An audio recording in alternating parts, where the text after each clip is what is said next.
You know what they say, there may be frost on the grave, but there's still fire in the heart. Oh, heartburn. Today on Miniature Mashup, we talk about Frostgrave Fireheart.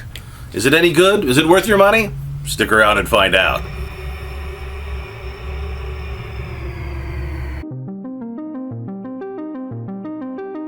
Frostgrave Fireheart is the 12th, 15th.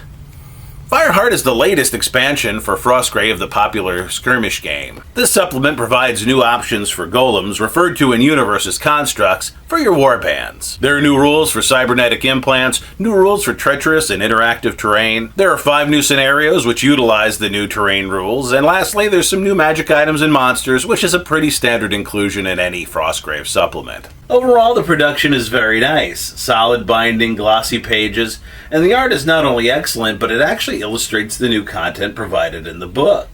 And there's some great high-definition pictures of some really cool miniatures also. Beyond the presentation, the new material seems pretty good. The bulk of the construct rules concern new modifications you can make to your constructs. Some of these can give them new modes of movement, such as climbing or flying. It can be additional armor or different resistances to spells or damage. These modifications can allow for special one-off attacks like poison or fire breath.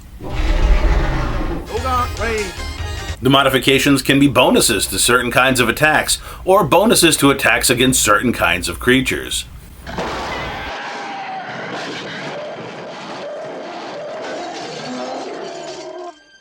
When you look at this list of options, it's hard not to get excited about all the cool constructs you could come up with.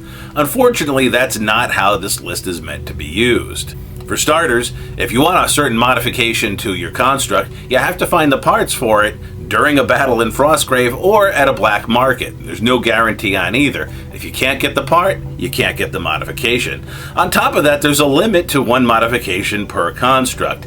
They do say it might be alright to have 1 construct per warband that has 2 modifications, but they do suggest that you top that out because when they were playtesting these rules, it became very hard to keep track of what golems had what modifications, and I can see that if you have a group of 5 generic looking golems like these Reaper guys over here. Sure, if there's just 5 normal looking rocky statue dudes walking around and they each have 2 random powers that aren't really represented on the model, that would be very hard to keep track of and very easy to take advantage of if you're playing someone who doesn't know the construct rules. On the other hand, if I want to have really cool thematic mechanical spiders to go with my Drow warband in Frostgrave, is it really that much to ask my opponent to remember that they have a climbing ability and a poisonous bite? I don't think so. What if I want to have clockwork dragons? Is it really that much to ask my opponent to remember that they can fly and breathe fire? Another 2 modifications you can take? Personally, I think it'd be more fun to use these rules to make cool thematic constructs. If this were Gaslands, it'd be like giving you a list of customizable auto parts and you thinking, hey, I can make a motorcycle now, double-decker bus, or a helicopter, and instead the rules are like, no, everybody gets an 84 Saab turbo.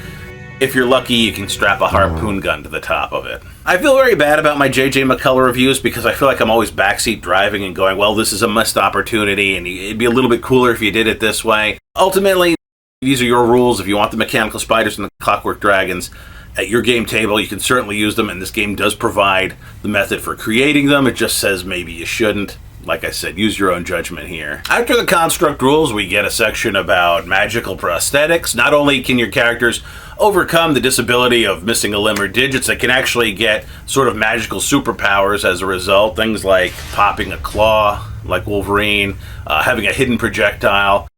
Ow, my eye! I'm not supposed to get projectile. in it. Another one listed is toe ring. There's not a ton in this section, and actually in the first draft of the review that I wrote here, I completely forgot it existed, and only on a second pass through the book did I remember to include it. Essentially, you use the same construct spell that you'd use to create a construct, golem, for your warband to keep this prosthetic limb animated. And that does cost 10 gold pieces after each game in order to make that continue to work. The next section of the book deals with interactive and dangerous terrain rules. Now, if you've played any kind of war game, skirmish game or not, you're probably familiar with hazardous terrain. What's new and different here is the specificity of the different kinds of interactive and hazardous terrain. There's invisible walls, moving walls, lava pits, lava and pits without lava, and collapsing bridges. Oh no! Got it! Good luck pillars, bad luck pillars. There's a lot of stuff here, and what's cool about this is you can very easily take this, put this in your Frostgrave games, just reflavor them as science fiction or magic. If you have magic in your Frostgrave game, why not? Or even something like Silver Bayonet, or even games outside of the J.J. McCullough-verse. These are very sort of generic rules. It wouldn't be hard to adapt them to other systems. After that, you get a series of 5 scenarios that all take place inside a golem workshop, and these make use of the new hazardous terrain rules. So you've got like a magical factory with conveyor belts and incinerators, and you're fighting amongst that stuff. Mountains and chasms stand in your way. So fun, you know, we get these new rules, here's a new way to implement them. That's fine. The scenarios are fine, and again, they'd be very easy to use at Frostgrave or any other game really with a little adaptation. Lastly, we have some new treasures, base resources, and monsters. Unsurprisingly, a number of these deal with constructs.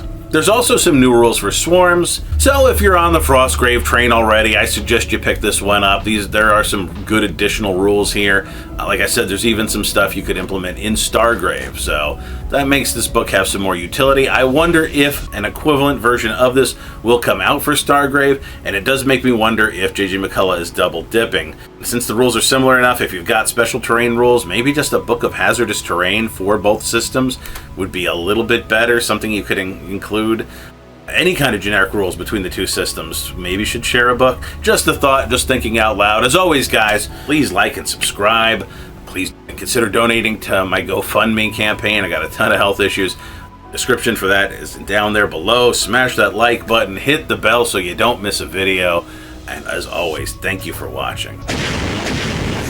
Oh, heartburn.